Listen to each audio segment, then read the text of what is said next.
有過錯判中的罪名，行事也有不屈不說謊的見證。人類自私天性，慾望如無止境，作過的誰能盡刪走撇清？揭破最暗埋藏污點，確信會有逆轉一天。有你長遠路並肩不會變，成敗親手改變，苦樂常現，共前行力牽，寒流或暖都不講再見。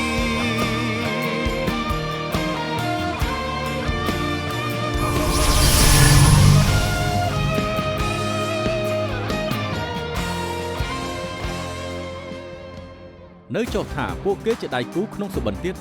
អស្ចារ្យណាស់មេធាវីធំនៅការិយាល័យមេធាវីធំវ៉ាន់សុទ្ធតែជាលំដាប់ទី1ទី2នៅហុងកុងខ្ញុំជឿថាខ្ញុំក៏ជាម្នាក់នៅក្នុងនោះបាទថ្ងៃដែលគេទៅនោះអាចសាយនឹងទៅដែលគ្មានភាពឈឺចាប់និងល្អប៉ុណ្ណាទេប៉ាម៉ាគេមិនពេញចិត្តព្រោះខ្ញុំក៏បាក់ឲ្យពួកខ្ញុំបែកគ្នាប៉ាម៉ាតុកថាមិនបានកាត់កូនស្រីម្នាក់នេះចុះខ្ញុំស្រឡាញ់ជឿឈានមែនចុងសប្តាហ៍គាត់ចូលចិត្តទៅស្ទួយត្រីខ្ញុំណាត់គាត់ថាលោកទៅជាមួយដែរលោកអាចអរគុណគាត់ដោយផ្ទាល់បាន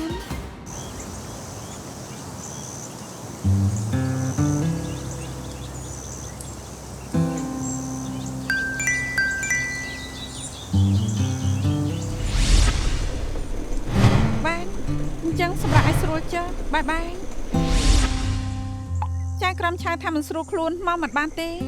គាត់មិនអីទេផ្ដាសាយផឹកថ្នាំរួចយល់ថាហន់អញ្ចឹងពិតជាទៅសម្រាប់មែនអញ្ចឹងពួកយើងការពិតពួកជឿរំសាយក៏បានដែរចាំនៅពេលដែលគាត់ជាហើយចាំពួកជើងណាត់ទៀតណាអីវ៉ាន់រៀបរួចហើយនៅត្រៀមមកច្រើនទៀតខ្ញុំអាចនៅបន្តបានឡោះ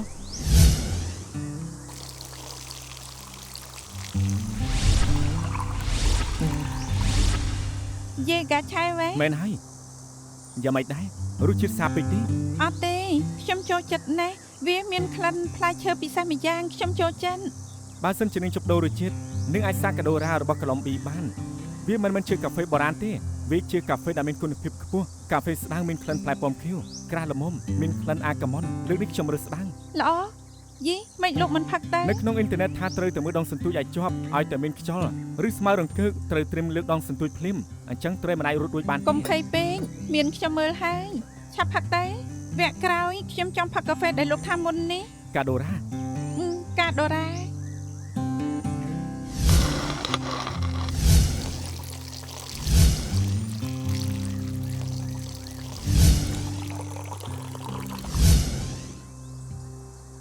មានក្លិនផ្លែប៉ោមខៀវមែន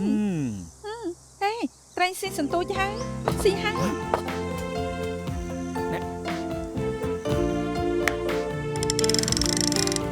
ហើយទាញខ្លាំងចឹងច្បាស់ជាត្រីធំដាក់ដៃចាំបន្តិចស្ងប់អារម្មណ៍ចាំឲ្យវាហែងខប់សិនបានលើកបានហើយ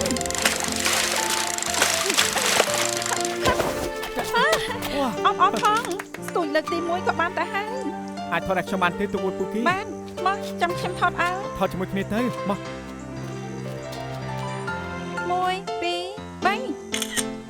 3ហាសេលហើយចែកដល់ម្លេះមិនក៏មេធាវីធំមកនៅដែរដើមឡើយគឺណាត់ចៅក្រុមឆៅប៉ុន្តែក៏មិនស្រួលខ្លួនគាត់មិនបានមកទេនៅជាមួយគ្នាបានទេបាន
យ៉ាងម៉េចហើយមហូបបានហើយហ៎ នៅ ណៃ ទេ ទេ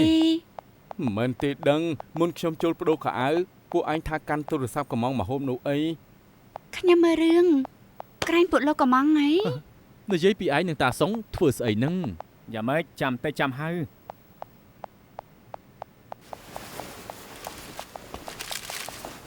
វ៉ាចិត្តយូរអញ្ចឹងតាមពិតយកចិត្តកូនប្រុសគេទេរៀងយឺតណា នេះហៅថាសន្សំខ្ញុំចង់ចូលក្នុងបេះដូងគេសំខាន់អញ្ចឹងត្រូវចាប់ពីចំណុចសំខាន់ទៅមុន សាំញ៉ាំមែនខ្ជិះខ្ជាកម្លាំងគួរតែសម្រាប់ចូលតែម្ដង នាងខានមានស្នេហាច្រើនឆ្នាំខ្ញុំមិនបន្ទោសនាងទេ និយាយស្អី ខ្ញុំច្បាស់ជាត្រូវគិតឲ្យយល់ដឹងពីគេឲ្យច្បាស់ហើយចាំចាត់ការ ដំណើរការមិនសំខាន់លទ្ធផលទើបសំខាន់ ត្រឹមត្រូវ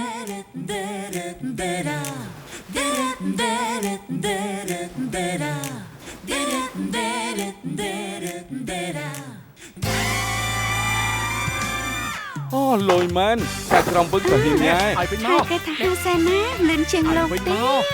អូចៅក្រមដៃគូលចេះសើចខ្ញុំជួយសារភាពឲ្យគេសិន ឯងសាមើលបើហ៊ានជប់ធ្វើជាមិត្តភក្តិហើយ ធ្វើមែនតែនតាមគេ អើគ្រប់គ្នាឃើញឯងអញ្ចឹងរីករាយជួឯង មិនដូចជាពួកឯងគិតនោះទេមែនគេមានអ្នកតាមញ៉ែតែមិនមែនខ្ញុំទេគឺអាដាម ធំក្លិនប្រច័នខ្លាំងណាស់ ស្អីនឹង ពិតមែនតែអាដាមមិនដូចជាពេញចិត្តនឹងប្រភេទចៅក្រមវឹងនោះទេ ហ៎បែកក្រំចាក្រំវឹងល្អអាដាមញ៉ាយគេស័កសមនឹងចរិតគេហើយ ដាំដាំនឹងអាដាមទៅលោកបានប្រែកាយខ្លាចជាមេធាវីធំអស់ទឹកមុខហើយខ្ញុំជឿថាចៅក្រមវឹងច្បាស់ជាពេញចិត្តនឹងលោកជាង ឯកភាព ពួកយើងនឹងគ្រប់គ្រងឯង មិនជឿពួកឯងនឹងជឿទេក្រែងថាហៅមកហូបឯងហើយចំណាយពូហ្វាមកផង មិនបាច់ទេមួយរយៈនេះអាហ្វាមិនចង់ជួបអាជីនឡើយ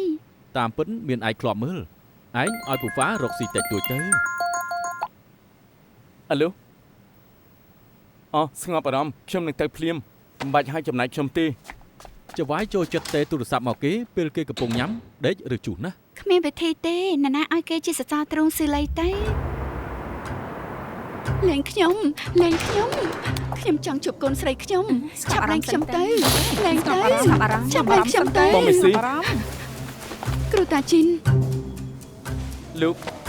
អ្នកស្រីកៅឲ្យការិយាល័យមេធាវីពួកខ្ញុំមកធ្វើតំណាងនេះមកបានខ្ញុំទៅកូលជីន ខ្ញុំគឺជាប៉ូលីសចរាចរណ៍អ្នកនាងកៅជួបគ្រោះថ្នាក់ចរាចរណ៍តាំងពីកន្លែងកើតហេតុដល់មន្ទីរពេទ្យមិនសហការសោះមិនបង្ហាញអត្តសញ្ញាណប័ណ្ណបដិសេធការផ្លុំមើលជាតិអាល់កុលថែមទៀត ពួកយើងគ្មានវិធីបំឈាមគេចូលមកពិនិត្យបានឡើយ ពួកខ្ញុំនឹងប្តឹងគេពីការបដិសេធផ្លុំជាតិអាល់កុលហើយនឹងមិនសហការជាមួយប៉ូលីសនិងការបើកបរមិនប្រុងប្រយ័ត្ន បងមេស៊ីមានរឿងអីទៅ ឈីក្តៅខ្លួនខ្លាំងស្ថានភាពគ្រោះថ្នាក់ណាស់ខាងពេទ្យបញ្ញាប់ឲ្យខ្ញុំទៅជួយខ្ញុំផងនាំខ្ញុំទៅ ស្ងប់អារម្មណ៍ អ្នកនាងកៅប៉ែតបានចាក់អង្គទីបយុតិចឲ្យឈីរួចហើយគេចុះកម្ដៅហើយស្ថានភាពក៏នឹងណូដែរ ខ្ញុំឲ្យទូនេះត្រៀមកៅឲ្យបងមើលឈីឲ្យស្អាតបាន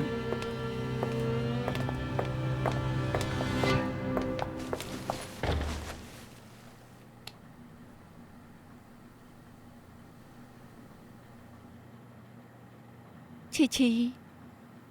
អ្នកម៉ាខ្ញុំបំភ័យម៉ាក់ទៀតហើយ អត់ទេមិននឹងអាចទៅឯងមិនអីម៉ាក់ក៏មិនអីដែរ តែខ្ញុំពិបាកទ្រាំណាស់មិញខ្ញុំស្មានថាខ្លួនឯងចិត្តស្លាប់ហើយលែងបានជួបម៉ាក់ទៀត ឈីរឹងមាំអញ្ចឹងម៉ាក់ដឹងថាឯងច្បាស់ជាឆ្លងផុតដំណាក់កាលនេះត្រូវទេ តែខ្ញុំហត់ណាស់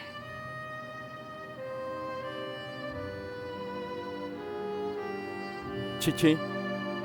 ខ្ញុំទៀតហើយ គ្រូតាចេញរំខានពូទៀតហើយ អត់ទេខ្ញុំមកចង់ប្រាប់រឿងមួយដល់ឯងស្ដាប់ណាខ្ញុំស្គាល់អ្នកផលិតកម្មវិធីតន្ត្រីនៅប៉ុស្តិ៍ទូរទស្សន៍មួយគេយល់ព្រមនឹងខ្ញុំថាទឹកក្រោយអាចឲ្យឯងទៅមើលការថតកម្មវិធីតន្ត្រីរបស់ហ៊ូហុងជីនដោយផ្ទាល់ពេលជួបគេសុំសញ្ញេថតរូបឬអោបក៏បានដែរណា ពិតមែនណា គ្រូតាជីនមិននឹងអាចយករឿងនេះលេងសាច់បានទៅស្ងប់ស្ងាញ់ឯងណាអាចបានជួបនឹងអាយដល់ហើយ អ្នកម៉ាក់ ហឹម ដល់ពេលនោះខ្ញុំគួរស្លៀកខោអាវអីតែ បន្តិចទៀតម៉ាក់នឹងទិញរ៉ូបដែលស្អាតឲ្យឯងហើយនឹងតុបតែងខ្លួនឲ្យឯងស្អាតទៀតបានទេ បានខ្ញុំត្រូវស្អាតបន្តិចមានស្មារតីបន្តិចអរគុណគ្រូតាចេញ ជោគជ័យ អ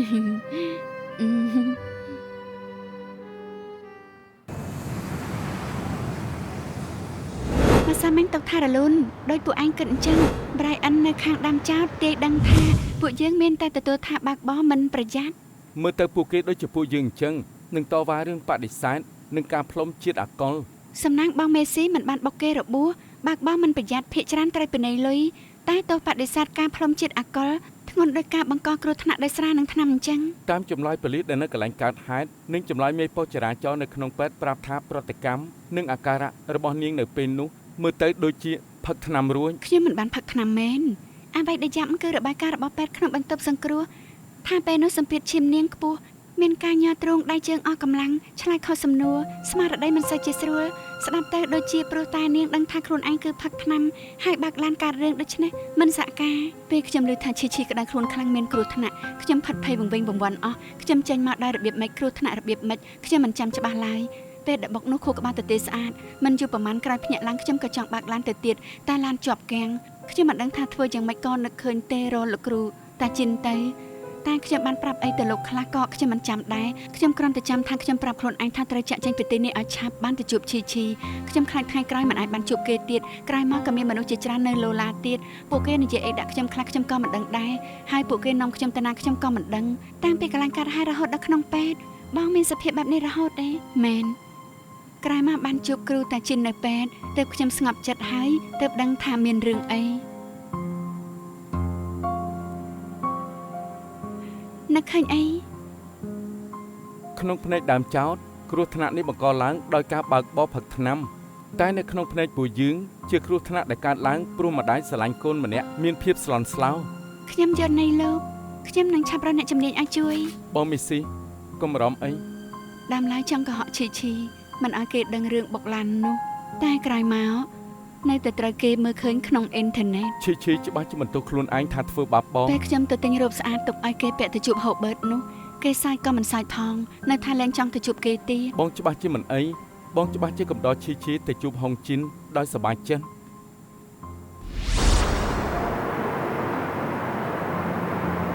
គ្រូពេទ្យគុណអាចនិយាយពីអាការៈ Panic Attack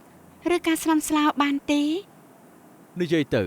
នៅពេលដែលមនុស្សស្ថិតក្នុងភាពស្លន់ស្លោមួយខួរក្បាលនឹងផ្ដល់សញ្ញាទៅឲ្យខ្លួនប្រាណធ្វើការប្រយុទ្ធដើម្បីរត់គេចអាចដកដង្ហើមពិបាកចង្វាក់បេះដូងលូតលឿនអាចបែកញើសវិលមុខស្វាងភ្នែករួមទាំងញ័រអស់ពេញតែខ្លួនប្រាណរបស់គេតែម្ដងណាចាក្រមផុសតាំង DOP ទំព័រ2ជារបាយការណ៍វិតម្លៃផ្នែកស្មារតីរបស់កូនក្តីខ្ញុំក្រោយពេលដែលគ្រូពេទ្យគូនបានមើលចម្លើយរបស់ដើមចោតនិងស្ដាប់ពីការពណ៌នារបស់កូនក្តីខ្ញុំនៅក្នុងស្ថានភាពនោះតាមការវិតម្លៃរបស់គ្រូពេទ្យគូនអ្នកដែលមានភាពស្លន់ស្លោអាចនឹងមិនដឹងថាមានរឿងអ្វីកាត់ឡើងនៅជិតខ្លួនឬមិនដឹងថាអ្នកផ្សេងកំពុងនិយាយអ្វីដែរទេអាចទៅរួចដែរនៅពេលដកដង្ហើមខ្លាំងហួសហេតុពេកកម្រិតកាបូនឌីអុកស៊ីតនិងអុកស៊ីហ្សែនក្នុងខ្លួននឹងបាត់តុល្យភាពនិងកើតអាការៈវិលមុខស្វាងភ្នែកស្មារតីនឹងមានបញ្ហាពេលវិជិតអាចបញ្ចប់ពាក្យតវ៉ានេះបានហើយលោកចៅក្រមពិតជាមានគ្រោះថ្នាក់ចរាចរណ៍ជាច្រើនដែលអ្នកបើកបរតែងតែបដិសេធនឹងការផ្លុំជាតិអាល់កុលតែដល់ពេទ្យក៏នឹងរលេះឬវិធីផ្សេងកិច្ចវេះពីការពិនិត្យជាតិអាល់កុលក្នុងឈាមដើម្បីបិទបាំងពីទោសបើកបរក្រោយផឹកស្រាឬថ្នាំដែរតែកូនក្តីខ្ញុំគ្មានបំណងបដិសេធមិនទទួលខុសត្រូវលើរឿងនេះឡើយគេគ្រាន់តែស្រឡាញ់កូនប៉ុណ្ណោះកូនស្រីគេមានជំងឺមហារីកឈាមដំណាក់កាលចុងក្រោយពេលកើតហេតុកំពុងស្ថិតនៅក្នុងពេលគ្រោះថ្នាក់ខ្លាំងកូនក្តីខ្ញុំខ្លាចមិនបានមកជួបកូនស្រីចុងក្រោយទើបកើតគ្រោះថ្នាក់ដោយសារអារម្មណ៍ស្លន់ស្លោសំណាងដែលមិនធ្វើឲ្យរបួសដល់អ្នកមិនដឹងអី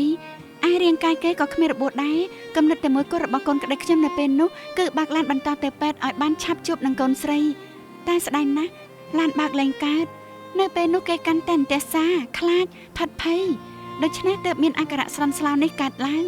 ដោយគ្រូពេទ្យគូនដែលជាអ្នកជំនាញបញ្ជាក់អញ្ចឹងថាពេលនោះកូនក្តីខ្ញុំស្ថិតនៅក្នុងស្ថានភាពដែលស្លន់ស្លោមិនបានដឹងពីការបញ្ជារបស់ប៉ូលីសនៅទីតាំងកើតហេតុឡើយតែដល់ពេទ្យក៏ស្ដាប់បញ្យល់នៅការស្នើសុំរបស់បុគ្គលិកពេទ្យឬប្រធានប៉ូលីសដែរកូនក្តីខ្ញុំគ្មានបំណងឬផានការកិច្ចវេះពីការធ្វើតេស្តជាតិអាល់កុលឡើយដូច្នេះស្នើសុំអាចារ្យក្រមសម្រាប់ឲ្យការបដិងការបដិសេធផ្លុំជាតិអាល់កុលលើកូនក្តីខ្ញុំមិនសម្រេច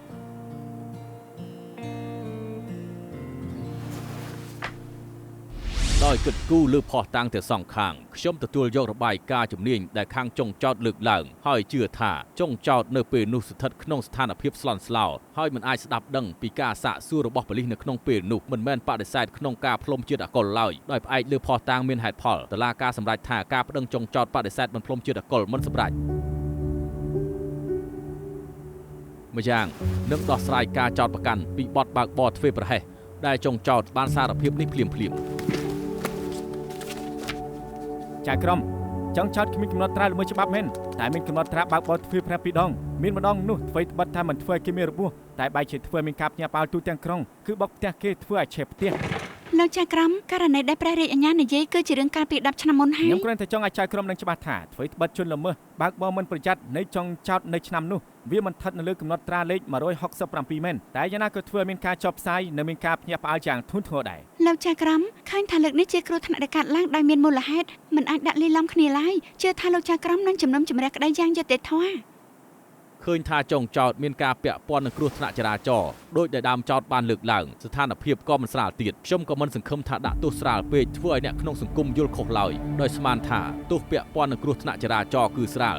ខ្ញុំសម្រេចពន្យាលពេលផ្ដន្ទាទោសក្នុងពេលរងចាំរបាយការណ៍ចុងចោតត្រូវឃុំឃាំងក្នុងមន្ទីរឃុំឃាំងសិន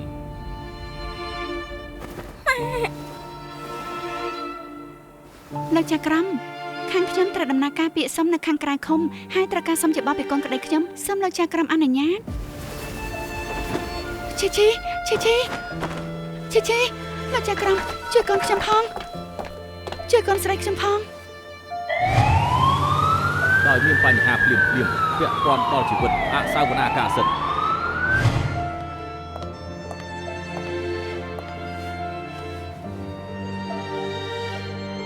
លោកទៅពេទ្យមើលឈីទៅចាំខ្ញុំរកវិធីយកឈ្នះចៅក្រមសិនមិនស្មានថាលើកនេះគាត់មកចាត់ដល់ម្លឹងសោះរឿងក្តីបងមេស៊ីកាលពី10ឆ្នាំមុនគឺឆ្លងកាត់ដៃចៅក្រមសិន Brian មានចេតនាប្រឆាំងនឹងចៅក្រមសិន Brian នេះល្បិចច្រើនមែន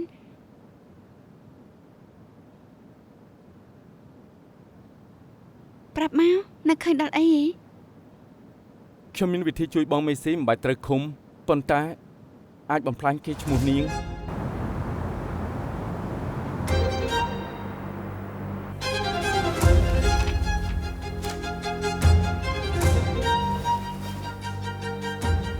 ចៅក្រមកូនក្តីខ្ញុំសម្រេចស្នើសុំរឹងច្រាននៅចម្លើយទទួលទោសពីបទបើកបរមិនប្រយ័ត្ននោះក្នុងនាមខ្ញុំជាមេធាវីតំណាងខ្ញុំបានផ្ដល់យោបល់ផ្នែកច្បាប់ខុសដល់កូនក្តីខ្ញុំធ្វើឲ្យកូនក្តីខ្ញុំយល់ខុសចំពោះការបើកបរដាច់ចិត្តប្រហែសធ្វើឲ្យយល់ថាក្រោយសារភាពនឹងមិនត្រូវកាត់ទោសឬជាប់ឃុំក្រោយបញ្ចប់ការច្រានចោលនៅចម្លើយសារភាពខ្ញុំនឹងឆាប់តំណាងឲ្យកូនក្តីខ្ញុំសូមឲ្យលោកចៅក្រមអនុញ្ញាតព្រះរាជអាជ្ញាលោកមានយោបល់ចំពោះការស្នើសុំនេះទេអត់ទេលោកចៅក្រមខ្ញុំត្រូវគិតពីការស្នើសុំរបស់ខាងការពារក្តី10នាទី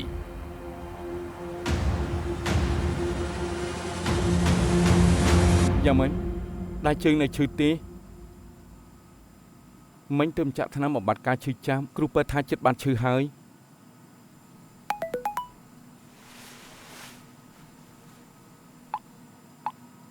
ជាមេធាវីធានណា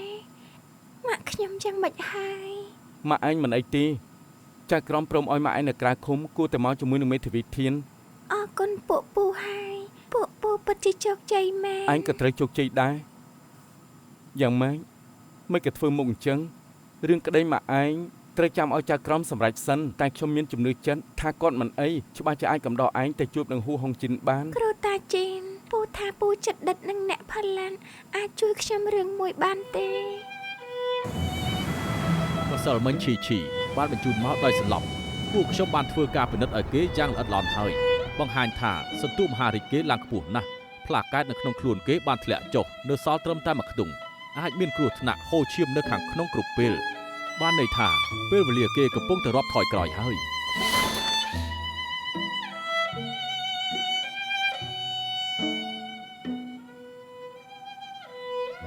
ឈី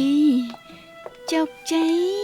មេធាវីធានបងដោយគ្រូតាជីនអញ្ចឹងសិតតែនិយាយថាជោគជ័យខ្ញុំគ្រាន់តែនិយាយតាមការពិតម៉ាក់ស្មោះត្រង់បន្តិចចុះមិនទាន់ជោគជ័យទេស ស្លៀកពាក់ស្អាតយ៉ាងនេះក្នុងនាមជាស្រីច្បាស់ជាត្រូវផាត់មុខបន្តិចទៀតទើបល្អឥតខ្ចោះត្រៃ ម៉ាក់កុំធ្វើបាបខ្ញុំផាត់ឲ្យទៅជាមុខអាក្រក់ណា ម៉ាក់មិននឹងអាចធ្វើបាបឯងទៅម៉ាក់ខ្លាចថាបើឯងផាត់មុខដ៏ស្អាតពេកហើយហូបបើតាមញ៉ាឯងនោះហើយគេក៏ខ្លាចជាកូនប្រសាម៉ាក់នោះគិតយ៉ាងម៉េចទៅ ម៉ាក់គិតច្រើនពេកហើយកុំលេងសើចអី អញ្ចឹងហ៎ម៉ាក់គិតច្រើនណាស់មិនក៏ឯងសើចបានស្រស់ម្ល៉េះ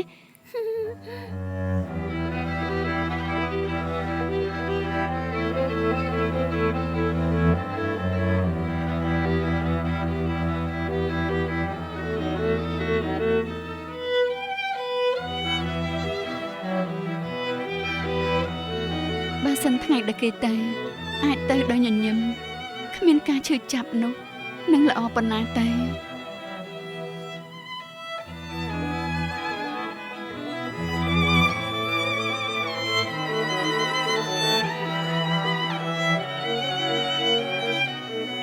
កញ្ចក់វេទមន្តអីខ្ញុំស្អាតណាស់មែនទេម៉ាក់ខ្ញុំចំណានខ្ញុំម៉ែ មិននឹងឯងទៅឯងគឺម៉ាក់កើតណាម៉ាក់ត្រូវស្អាតទើបកើតឯងមកបានស្អាតលឿនឡើងដល់ពេលហើយ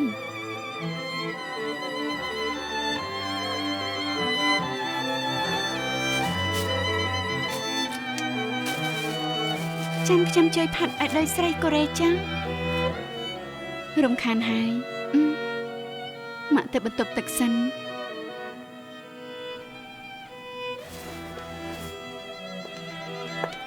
អរគុណមេធាវីធីន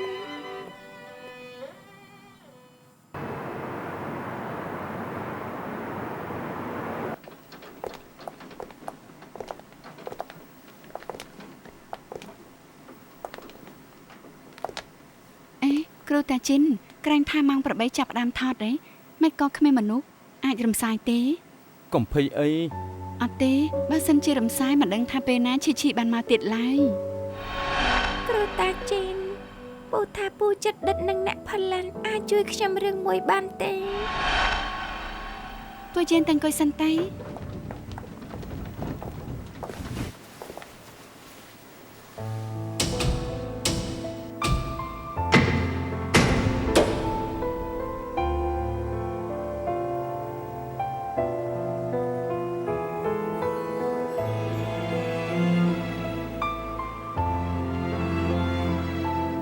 តួឯងលើឆាកថ្ងៃនេះគឺឈី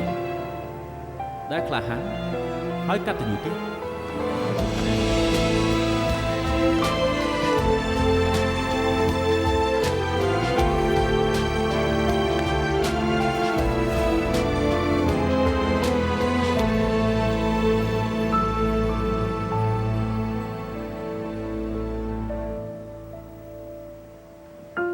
អ្នកម៉ាក់ខ្ញុំមានអំណោយមួយចង់ជូនដល់ម៉ាក់អរគុណម៉ាក់ដែលមើលថែខ្ញុំមករហូត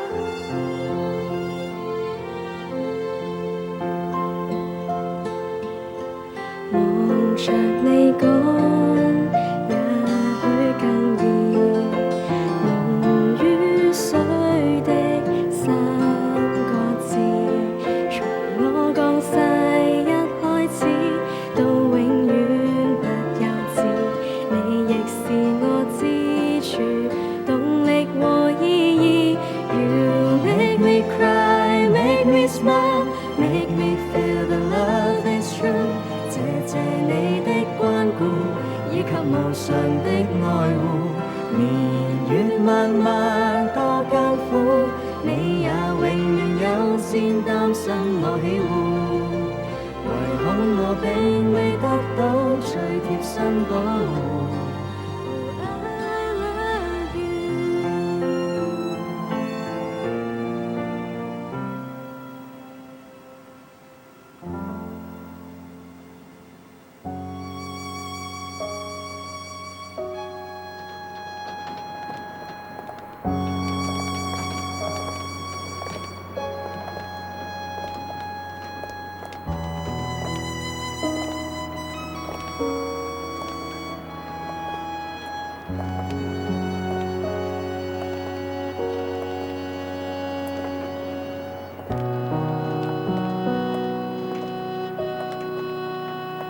ឲ្យប្រច័ណ្ឌថ្ងៃនេះស្អាតណាស់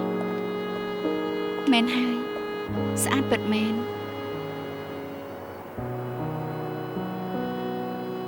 ស្អាតទេឈីឈី ស្អាតណាស់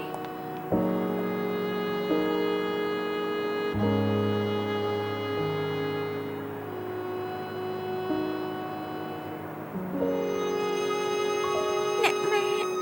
ម៉ាក់ទេតែថាខ្ញុំគូអី ឯងគូរូបញញឹម ម៉ាក់តាមពិនបំណងធំរបស់ខ្ញុំមិនមែនជួបនឹងហូបឺតទេក៏មិនមែនឡើងឆាកច្រៀងដែរតែសង្ឃឹមថាទោះថ្ងៃក្រោយសល់តែម៉ាក់ម្នាក់ឯងក៏ម៉ាក់ត្រូវតែសប្បាយចិត្តដែរត្រូវចាំថាឧស្សាហ៍ញញឹម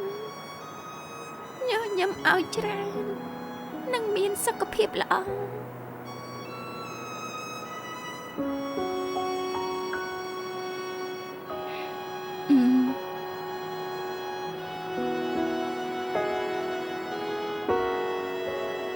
លើកល្អមែនជួយសម្រាប់ក្តីសម័យឲ្យឈីឈី គេគួរតែអាចទៅដោយគ្មានការស្ដាយក្រោយហើយ មានអ្នកថាព្រះខែមូលសបិនក៏មូលថ្ងៃនេះឈីឈីសម្រាប់ក្តីសម័យមានន័យណាស់មិនដឹងថាមានអ្នកណាខ្លះអាចដូចឈីឈីអញ្ចឹងឬអត់ទេបំពេញក្តីសម័យខ្លួនឯងនៅក្នុងពេលដែលនៅរស់ នាងមិនមែននិយាយពីប៉ាខ្ញុំទេដឹង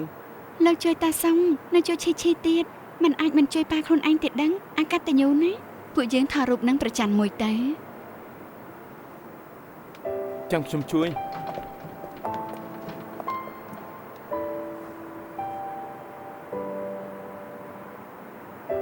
មួយពីរបី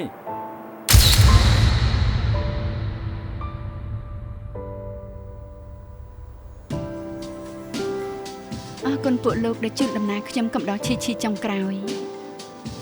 ពេលនេះឈីឈីគួរទៅនៅសោយសុខនៅឋានសួគ៌ជាមួយនឹងបងជិនឡុងហើយខ្ញុំនិងពួកបងប្អូននៅមើលថែបងមេស៊ី បងមីស៊ីថ្ងៃក្រោយខ្ញុំនឹងកំដរបងឲ្យបានច្រើន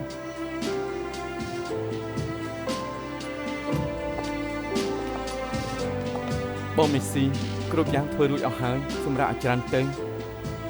រឿងក្តីដោះស្រាយបានហើយគ្រាន់តែពីនៃលុយទីបំផុតអាចស្ងប់ចិត្តហើយទុកចិត្តចុះខ្ញុំនឹងចាប់ផ្ដើមជាថ្មីគ្រូតាជីនមេធាវីធាន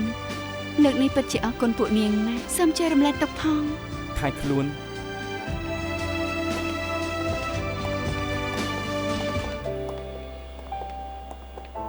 ប៉ានេះញ៉ាំអីចុះ កែឈ្មោះខ្ញុំត្រូវលោកបំផ្លាញអស់ហើយចង់ប៉ាបាយមកពេលក៏ចាស់ពេក អត់ទេគ្រប់គ្នាសុទ្ធតែសរសើរនាងគួរតែនាងប៉ាខ្ញុំញ៉ាំអីទៅត្រូវ គ្រប់គ្នាថាខ្ញុំលេងល្បិចជាលើកទី1ដែលគ្រូយាយផ្ដាច់ពូជសាហាវបំផុតហើយថ្ងៃក្រោយចាក់ក្រំទៅភ្នែកនឹងខ្ញុំប្រឡូកលេងបានលោកចិញ្ចឹមខ្ញុំមេ លើនាងម្នាក់លើចង្កឹះមកគូនតា អញ្ចឹងលើកនេះទៅហូបអីផ្ទះលោកអី បានទេ មានណាត់ទេ ចេះដឹងច្រើនណាស់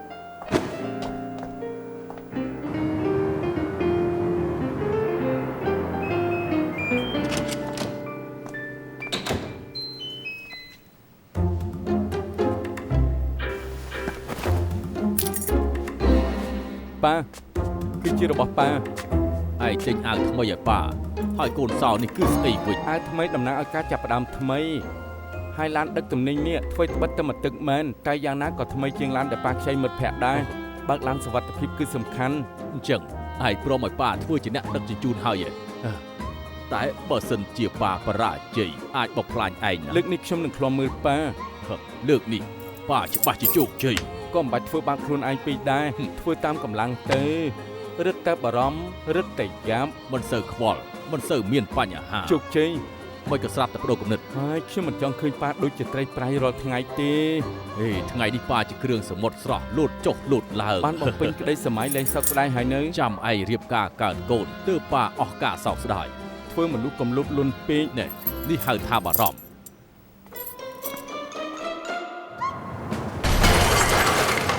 ឲ្យភ្លាមមក ឲ្យស្អីទៅ ទូរស័ព្ទអូនឲ្យបងភ្លាមកុំបង្ខំបងឲ្យសោះណា ហេតុអីក៏ខ្ញុំត្រូវឲ្យទូរស័ព្ទទៅបង នៅសួរទៀតហើយឆាប់ឲ្យភ្លាមមកឲ្យវាឡើង ទេ ឆាប់ឲ្យមកឲ្យទូរស័ព្ទមកឲ្យវាឡើង អើយ ម៉ាក់ក្រោកឡើងមក ចឹងកេះមក ដៃម៉ាក់ឈាមហើយ ក្រោកឡើងសិន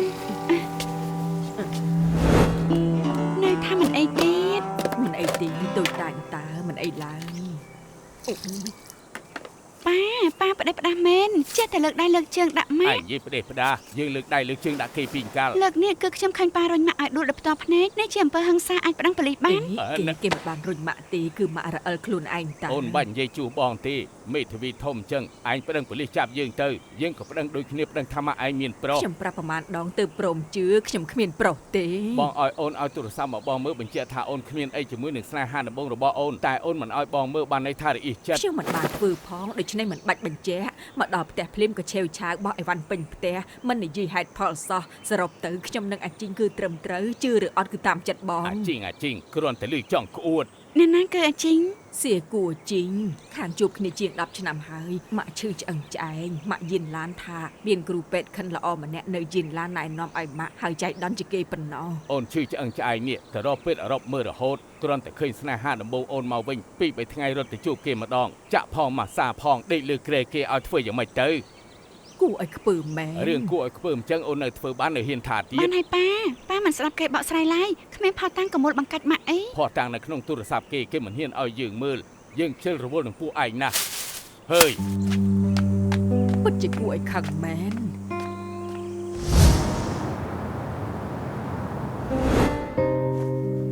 មិនក៏ត្រង់នេះមានស្នាមជាំម៉ាក់នៅថាប៉ាមិនបានវាយម៉ាក់ទៀតទេ អត់ទេគាត់មិនបានវាយម៉ាក់មែន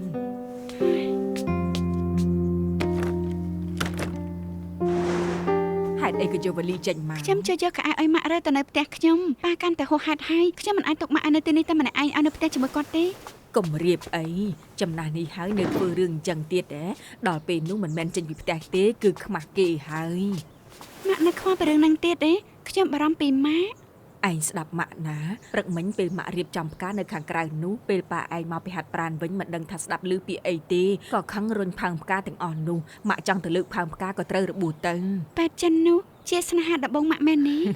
កាលនោះម៉ាក់មានអាយុ18ឆ្នាំមានស្នេហាបាន2ខែមិនធ្លាប់កាន់ដៃគ្នាឡើយក្រោយមករវល់រៀងខ្លួនមិនយូរប្រហែលក៏បែកគ្នាគេថាស្នេហាដំបូងគឺជារឿងដែលសំខាន់និងចងចាំអស់មួយជីវិតតែម៉ាក់ពិតជាសពិចសពិលមែនថ្ងៃដែលទៅកន្លែងនោះគឺគេជាអ្នកមើលម៉ាក់ស្គាល់មុន ចាស់គាត់ជាមនុស្សរបៀបម៉េចទៅ មនុស្សល្អសុភាពប្រុសល្អមនុស្សព្រៃដូចជាប៉ាឯងប្រៀបមិនបាននឹងគេឡើយ អញ្ចឹងតើប៉ាចាទៅនៅជាមួយនឹងស្នេហាដបងវិញទៅ ឈួតមែនមិនក៏និយាយអញ្ចឹងរឿងរៀបការគឺរឿងអស់មួយជីវិតឈប់និយាយហើយម៉ាក់ទៅធ្វើម្ហូបឯងនៅផ្ទះហូបអីទី ខ្ញុំនៅដេកនៅផ្ទះទៀតខ្ញុំចាំជួយម៉ាក់ មិនបាច់ទីជួយដាក់វលីទៅកន្លែងដើមឲ្យម៉ាក់វិញ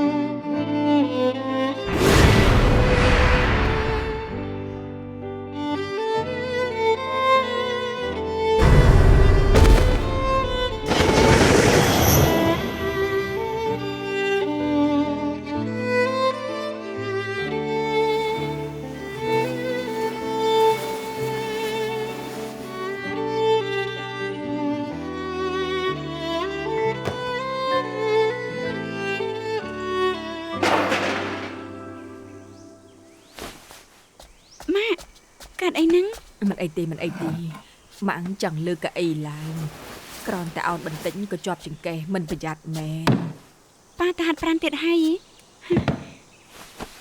ម៉ាក់របូតដៃហើយនៅឈឺចង្កេះទៀតម្យ៉ាងនៅធ្វើការងារទាំងនេះទាំងព្រឹក អាហារពេលព្រឹកត្រូវតែហូបម្សិលមិញឯងដើម្បីគេចពីប៉ាឯងហូបតែពី3ម៉ាត់ទៅក្នុងបន្ទប់អាហារព្រឹកសំខាន់ណាស់ អ្វីដែលសំខាន់នោះគឺចង្កេះម៉ាក់ឈប់ឈឺទៀតបន្តែទៀនខ្ញុំកំដរម៉ាក់ទៅចាក់មជុលនៅកន្លែងពេទ្យចិនក្រែងម៉ាក់ថាចាក់មជុលរួចធូរច្រើន អា នេះ យ៉ាឈប់ទៅកន្លែងគេហើយកុំឲ្យមានរឿង ពួកម៉ាក់ស្អាតស្អំតើអញ្ចឹងតែទៀតខ្ញុំកំដរម៉ាក់ទៅពេទ្យឆ្អឹងបានទេ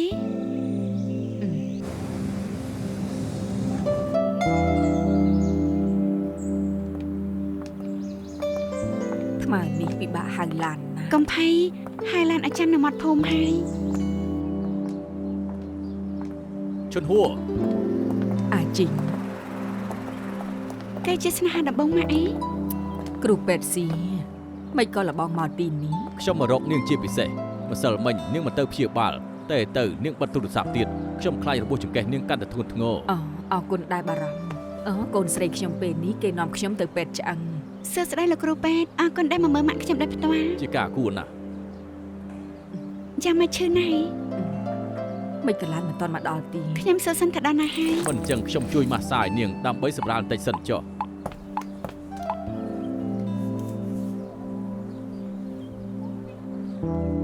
យ៉ាងម៉េចបានធូរខ្លះហើយនៅមិនអញ្ចឹងខ្ញុំសង្កត់ជីបចោអ៊ីឲ្យនាងអាចឆាប់បាត់ឈឺណា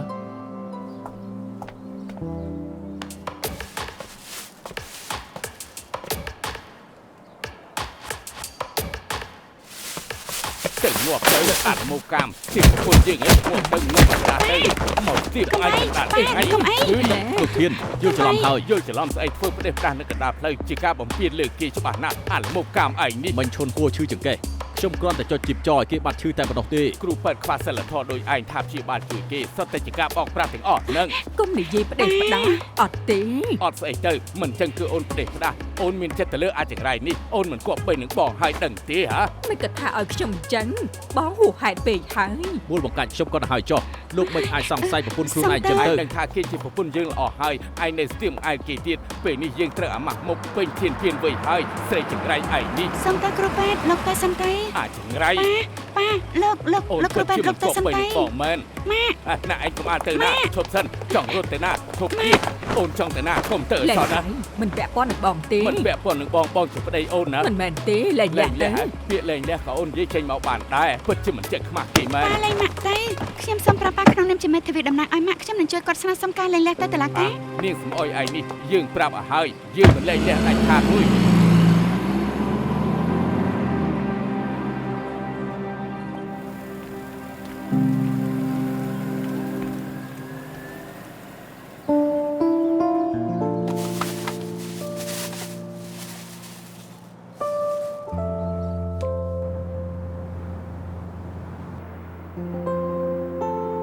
មកដល់ហើយហូបបានហើយ ញ៉ាំបាយ ហូបតាមចិត្តទៅកុំគួរសមអីណា យកទឹកម្ទេសទេខ្ញុំយកឲ្យ មិនបាច់ទេថ្ងៃនេះស្មុកស្មាញមិនញ៉ាំហិល ហើយស្ងប់អារម្មណ៍ទៅគេភ្ញាក់ឡើងលេងអីហើយ មែនហើយត្បិតតែគេឆេវឆាវបន្តិចមែនតែគេមិនមែនជាមនុស្សមិននិយាយហេតុផលទេ មិនបាច់និយាយល្អជួសគេឡើយសរុបទៅខ្មាស់គេណា អើយអ្នកចិត្តខាងលេងមកចាំងជាមួយគ្នារហូតចិត្តដិតអញ្ចឹងខ្មាស់ស្អីទៅកូនមិនល្អអាចប្រាប់ឲ្យអប់រំតែរឿងលែងលះត្រូវតែនិយាយគ្នាបានស្រួលបួលកុំលេងមែនតើសោះ ប៉ានិយាយនេះសមហេតុផលមីងឈុនហួរមីងទុកថាមកផ្ទះយាយជាវាស្ម័គ្រការសម្រានតិចទៅចាំពីអាទិត្យទៀតចាំត្រឡប់ទៅវិញដោយស្វាហាប់តែម្ដង ត្រូវមនុស្សចង្រៃមនុស្សថាឲ្យនៅតាមផ្លូវអញ្ចឹងឲ្យខ្ញុំទៅជួបគេយ៉ាងម៉េច ថ្ងៃក្រោយមិនបាច់ទៅទេនៅផ្ទះខ្ញុំទៅថ្ងៃច័ន្ទខ្ញុំនឹងស្នើសុំលិខិតលែងលះឲ្យម៉ាក់ ណែ ពីអញ្ចឹងគ្រាន់តែនិយាយបានតែកុំធ្វើមែនតែន ខ្ញុំនិយាយមែនព្រឹកថ្ងៃនេះលោកមិនបានឃើញទេថាប៉ាខ្ញុំហួសហេតុប៉ុណ្ណាគាត់វាយគេណាសំណាងគ្រូពេទ្យមិនបានប្តឹងប៉ូលីស មែនហើយនឹកឃើញក៏ខឹង ពេលក្រោយខ្ញុំនឹងកំដរម៉ាក់ទៅពេទ្យឆ្អឹងនិងពិនិត្យពីរបួសគាត់ផងដើម្បីយករបាយការណ៍រឿងជាំនិងរបួសនៅលើខ្លួនគាត់ម្យ៉ាងប៉ាយកខ្លួនឯងជាធំតាំងពីដើមគ្រប់គ្នាត្រូវតែស្ដាប់តាមគាត់ពេលខឹងក៏គប់អីវ៉ាន់ដណ្ដើមទូរស័ព្ទម៉ាក់ទាំងនេះអាចទុកជាមូលហេតុអំពើហិង្សាជួយស្នើសុំលិខិតលែងលះឲ្យម៉ាក់បានហើយ ឆាប់ញ៉ាំបាយទៅកុំនិយាយរឿងទាំងអស់នេះអីមកញ៉ាំទៅ មែន ញ៉ាំ ហើយ ទៅ មិនអញ្ចឹងគិតថាញ៉ាំបាយរួចញ៉ាំបង្អែមអីទៅ ហោបាន បង្អែមសណ្ដែកខៀវទៅតិចក្នុង ណែគេចូលចិត្តញ៉ាំស៊ូហ្វេ អូណែខ្ញុំកំដរនាងទៅទិញ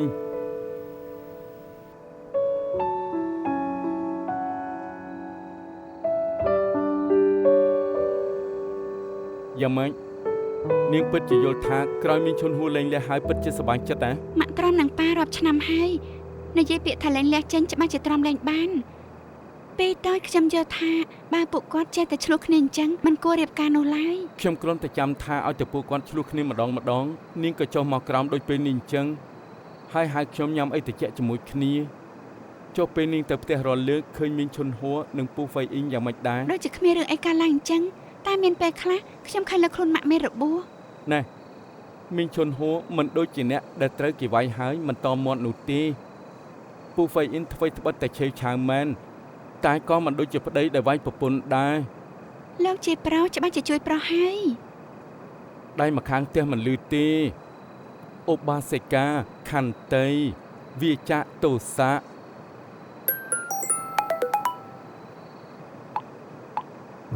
សេនឌីនិងអាល់វិនចង់យ៉ាងម៉េចអត់ខ្ញុំមី គេចង់ចែករំលែកតា ខ្ញុំគិតថាអាក្រក់វិញទេ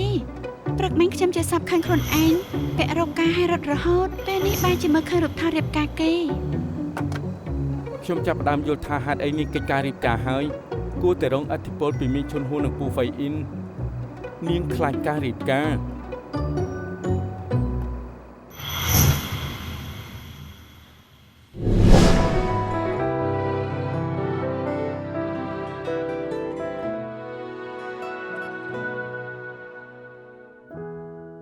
人世間任誰都想